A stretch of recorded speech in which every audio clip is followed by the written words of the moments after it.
ನಮಸ್ಕಾರ ಸ್ನೇಹಿತರೆ, ನನ್ನ ಹೆಸರು ಸುರೇಶ್ ಅಂತ.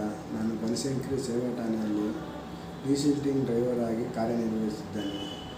ಆಗಸ್ಟ್ 15ರಂದು ನನ್ನ ಹೊಟ್ಟೆಯಲ್ಲಿ ಸ್ವಲ್ಪ ನೋವು ಕಂಡ ಕೂಡಲೇ ನಮ್ಮ ಕುಟುಂಬದವರು ವಿಜಯನಗರ ಖಾಸಗಿ ಆಸ್ಪತ್ರೆಯಲ್ಲಿ ನನ್ನನ್ನು ಅಡ್ಮಿಟ್ ಮಾಡಿದಾಗ ಆ ಕೂಡಲೇ ನಮ್ಮ ತಮ್ಮ ಬಂದು ಅಡ್ಮಿಟ್ ಯಾಕೆ ಮಾಡಿದ್ದೀರಾ, ನೀವು ESIಗೆ ಸೇರಿಸೋದಲ್ಲ ಅಂದರು.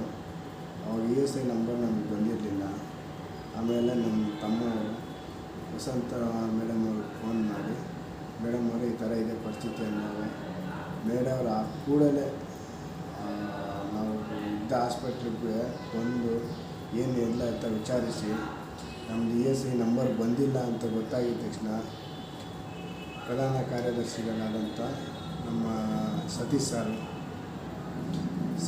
ಅವರಿಗೆ ಕರೆ ಮಾಡಿ ಈ ಥರ ಇದೆ ಪರಿಸ್ಥಿತಿ ಅಂದಾಗ ಅವರು ಫುಲ್ ನಮ್ಮ ಸಂಘ ಎಲ್ಲ ಫುಲ್ ಅಲರ್ಟಾಗಿ ಎಲ್ಲರೂ ಒಬ್ರಿಗೊಬ್ರು ಕರೆ ಮಾಡಿ ಆ ಕೂಡಲೇ ಒಂದು 2 ಗಂಟೆ 1.5-2 ಗಂಟೆ ಅವಧಿಯಲ್ಲೇ ನಮ್ಗೆ ESI ನಂಬರ್ ತರಿಸಿ ಇಮಿಡಿಯೇಟ್ಲಿ ನನ್ನ ಮತ್ತೆ ಅಲ್ಲಿಂದ ಖಾಸಗಿ ಆಸ್ಪತ್ರೆ ಇದು ಪ್ರೈವೇಟ್ ಆಸ್ಪತ್ರೆಯಿಂದ ಮತ್ತು ನಮ್ಮ ESIಗೆ ಶಿಫ್ಟ್ ಮಾಡಿಸಿ ಒಂದು ಊಟ ನೀರು ಬಿಟ್ಟು ನಾನು ಆರೋಗ್ಯವಾಗಿದ್ದೀನಿ, ಸುಧಾರಿಸ್ಕೊಂಡಿದ್ದೀನಿ ಅನ್ನೋರು ಅವ್ರು ಅಲ್ಲಿಂದ ಕದಲೇ ಇಲ್ಲ ಅಂತೆ. ನಾನು ಹಾಸ್ಪಿಟಲ್ ಒಳಗಡೆ ಮಲಗಿದ್ದು, ಏನಾಗಿದೆ ನನಗೆ ಗೊತ್ತಿಲ್ಲ. ನಮ್ಮ ತಮ್ಮ ಹೇಳ್ತಾರೆ, ವಸಂತ ಮೇಡಮ್ ಅವ್ರಿಗೆ ಕೈ ಮುಗಿಬೇಕು, ಸಂಘಕ್ಕೆ ಕೈ ಮುಗಿಬೇಕು, ಅವರಿಲ್ಲ ಅಂದಿದ್ರೆ ನಾವು ಇಷ್ಟೊಂದು ಓಡಾಡೋಕ್ಕಾಗಲ್ಲ, ಏನಾಗಲ್ಲ. ನಮ್ಮ ಬೆನ್ನೆಲುಬಾಗಿ ನಮಗೆ ನಮ್ಮ ಸಂಘನೇ ಇರ್ತದೆ ಹೊರತು ಬೇರೆ ಯಾರೂ ಬರೋಲ್ಲ.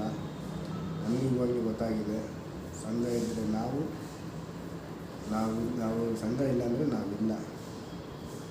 ಈ ಮಾತು ಹೇಳ್ತಾ ನಮ್ಮ ಶ್ರಮಿಕ ಸಂಘದ ಅಧ್ಯಕ್ಷರಿಗೆ, ಉಪಾಧ್ಯಕ್ಷರಿಗೆ, ಕಾರ್ಯದರ್ಶಿಗಳಿಗೆ, ಪ್ರತಿಯೊಬ್ಬ ಸ್ನೇಹಿತರಿಗೂ ನಾನು ಹೃದಯಪೂರ್ವಕ ನಮಸ್ಕಾರ ಹೇಳ್ತೇನೆ. ಸ್ನೇಹಿತರೆ, ಇಲ್ಲಿವರೆಗೂ ಯಾರ್ಯಾರು ಸಂಘಕ್ಕೆ ಸೇರಿಲ್ಲ ಅವರೆಲ್ಲರಿಗೂ ನಾನು ಕೈ ಮುಗಿದು ಹೇಳ್ತೀನಿ, ದಯವಿಟ್ಟು ಸಂಘಕ್ಕೆ ಸೇರಿ. ಸಾಯಿ ಮಡಿಲಲ್ಲಿದ್ದ ಥರ ಅವರಿದ್ದರೆ ನಾವು ನಿಮ್ಗೆ ಹೇಳ್ತೀನಿ, ಯಾರ್ಯಾರು ಸೇರಿಲ್ಲ ದಯವಿಟ್ಟು ಸೇರಿ. ನಾನು ಸೇರಿರಲಿಲ್ಲ, ನಾನು ಸೇರ್ತಾಯಿದ್ದೀನಿ.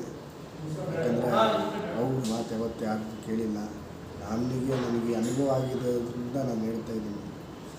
ನನ್ನ ಜೊತೆಯಲ್ಲಿರೋರಿಗಿಂತ ಸಂಘದಲ್ಲಿರೋರು ನನ್ನ ಪಕ್ಕದಲ್ಲಿ ನಿಂತ್ಕೊಂಡು ನನ್ನ ಆರೋಗ್ಯವನ್ನು ಕಾಪಾಡಿ ನೀನು ಚೆನ್ನಾಗಿದ್ದೀರಾ, ಪರವಾಗಿಲ್ಲ ಅಂದಾಗ ಆಗ ಅವರು ಹೊರಟಿದ್ದಾರೆ.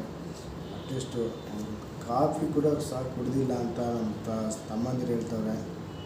ನನಗೊಂಥರ ಬೇಜಾರಾಗಿದೆ. ನನಗೆ ಯಾರು